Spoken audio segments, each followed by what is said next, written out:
Hey folks, I'm Vasel here, and today I am standing in Canada. I'm actually west of Montreal in the F2Z headquarters / warehouses. And I'm up here for Tabletop Day, looking at some of the new releases that they're coming out with in 2016. But since I was here, we thought we'd show you guys a little bit about what makes this place work and how some of the behind the scenes stuff here. Let's take a look.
Hi, my name is Martin Tremblay. I'm actually the VP of F2Z Entertainment, Inc. It started up with my wife in 2002, where she actually got a lot of product from Tilsit at that time for French product, only for the province of Quebec.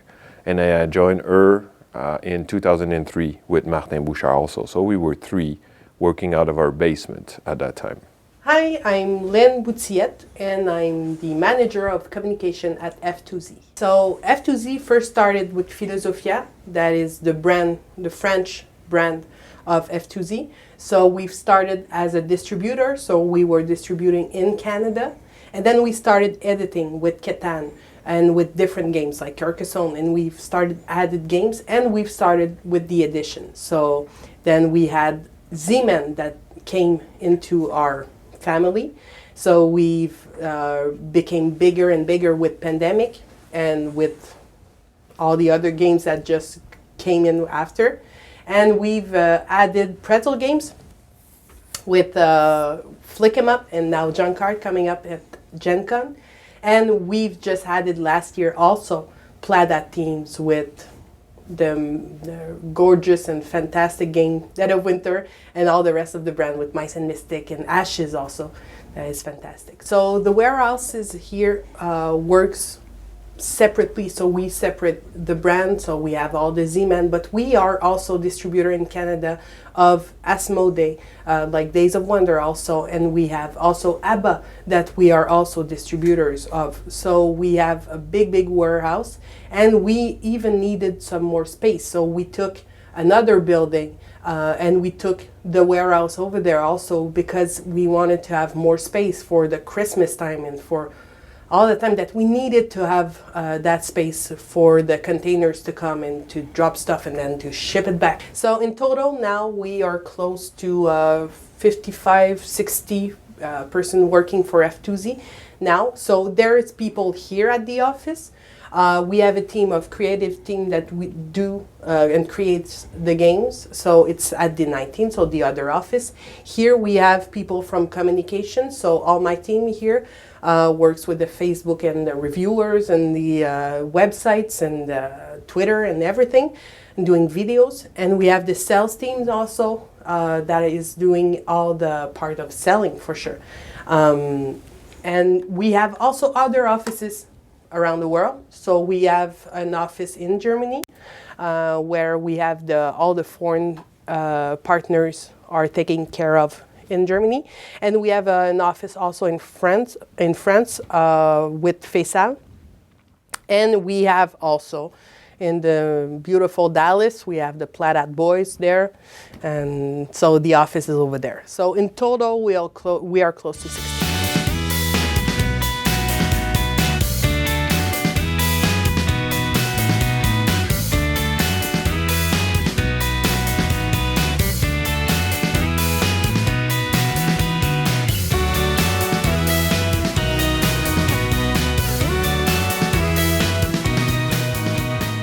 Well, here I am standing in the middle of the F2Z lunchroom / gaming area. We're going to be playing games here in a little bit, showing off some of the new stuff, the Pandemic Cthulhu and Aquarium. And you can see behind me, this is from a few years ago where they made a giant Carcassonne. It's actually farther than this. It goes all the way to the other wall. And so this whole area is surrounded by games. There's even decorations around here that are filled with game pieces. There's a lot of gaming. Let's go see some more of it.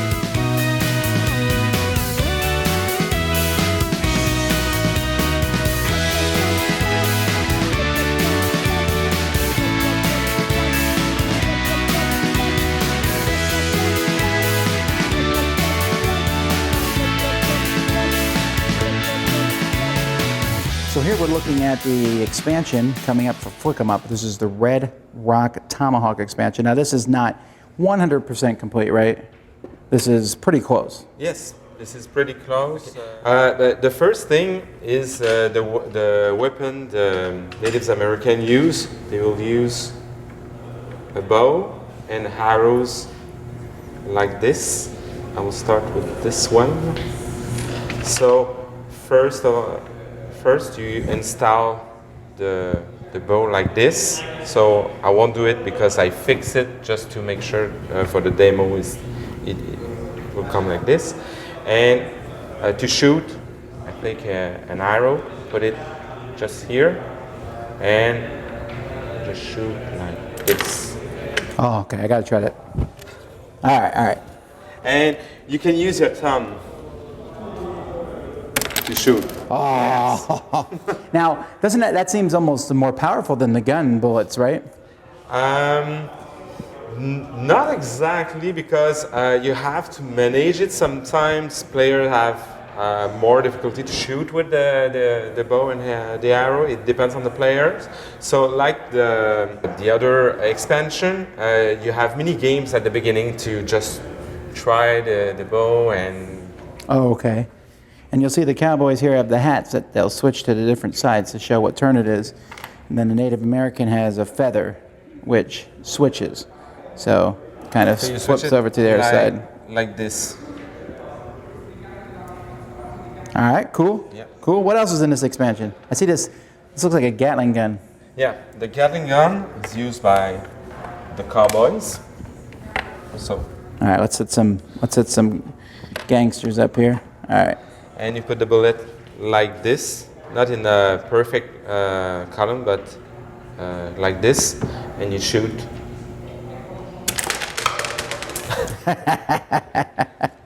I just want to shoot the Gatling gun. And with this, the ricochet is it can have a ricochet and it works. Oh, ricochets work with the Gatling gun. With the Gatling gun. The other weapon for the Native American is the Tomahawk. The Tomahawk. So the Tomahawk work like this on the side of the Native American, and you shoot it like this. Man. All right, so they have their own whole faction here with different people in it, and they can get the tomahawks and things at it. And then there's a bunch of scenarios that include them. Mm-hmm. And then you can see back here we got some more terrain, a totem pole and a teepee and some trees and stuff. So this is all coming in this set along with more scenarios. Oh, what's this? Mm-hmm. That's the Red Rock Mountain. They can go to that mountain to, for example, if I use the same native, they can shoot from that mountain like this. So It's impossible to shoot at him. So they need to go to that mountain to have a duel. So, okay. And from that mountain, a cowboy may shoot, a native may shoot from that mountain, and they have an advantage. Now, if there's a duel between a cowboy and a Native American, is one using the bow and arrow and the other is using the gun? Yes. Sorry, no, not the bow. They use in a duel. They use the tomahawk. Oh, the tomahawk is what's used in a duel. And the duel is very different than the basic version. It goes like this, For example, if the duel is set in a forest or in the mountain, because the natives have an advantage of the nature. Right. And if it's set at the saloon, for example, it's like this. Okay. So the cowboy will have the advantage of shooting at the native. So it's very different than the... But the cowboy's using a gun, and he's using a tomahawk? Yes. Oh, okay. Is there any scenarios where the Native Americans are fighting each other? Fight at the natives? Yes. No, it's always against the bad guy of the basic box. We set that expansion. We've decided to make the natives the heroes of that box, so they always fight against the bad guys. All right, so this is Red Rock Tomahawk. When's this coming out? We will have we launch a game at Gen Con, like we did last year for the basic box. All right, and you might see us duel there and find out who wins that. We'll have a duel, and I will let you choose if you like to play the natives or... I'm gonna need some practice, I think.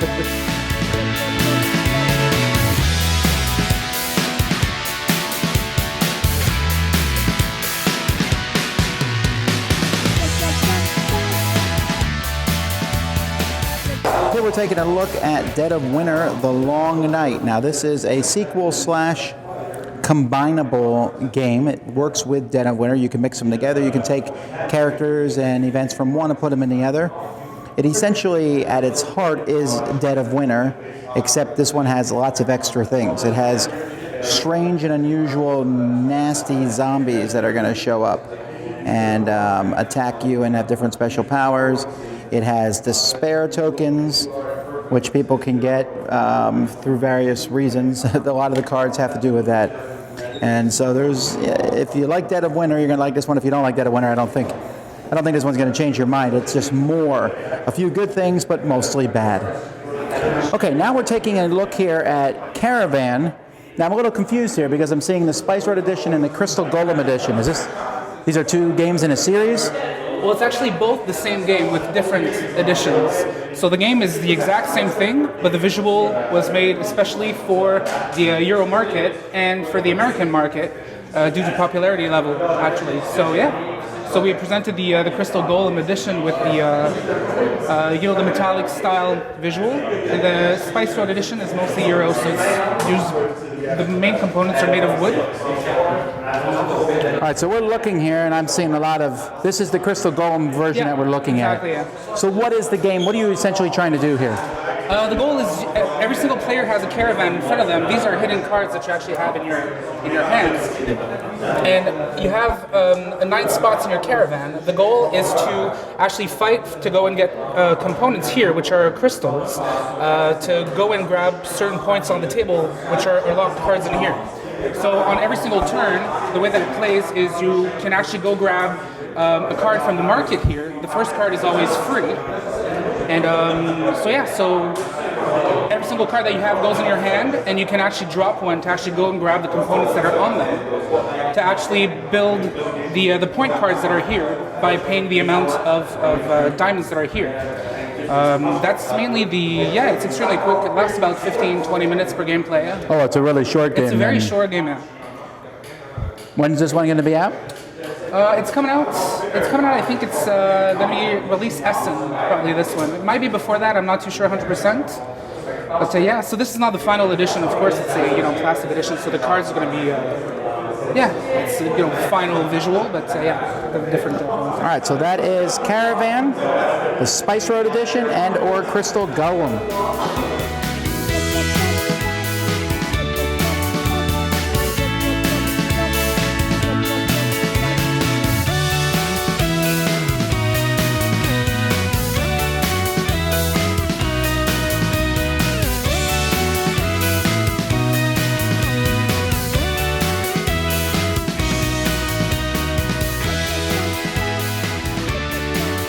So 2016 will be a big year for us. Starting at Origins, we will have the Dead of Winter Long Night that is coming out. This will be really great. We will have also at Gen Con, we will have Seafall from Pladat. We will have some new Talkbox, some new Summoner Wars, also 8 new Summoner Wars faction that is joining the Summoner Wars. And then we will have also Junkard here from Pretzel Games, and we will have also Pandemic Cthulhu that is coming out from Z-Man, so we are really, really happy about this one.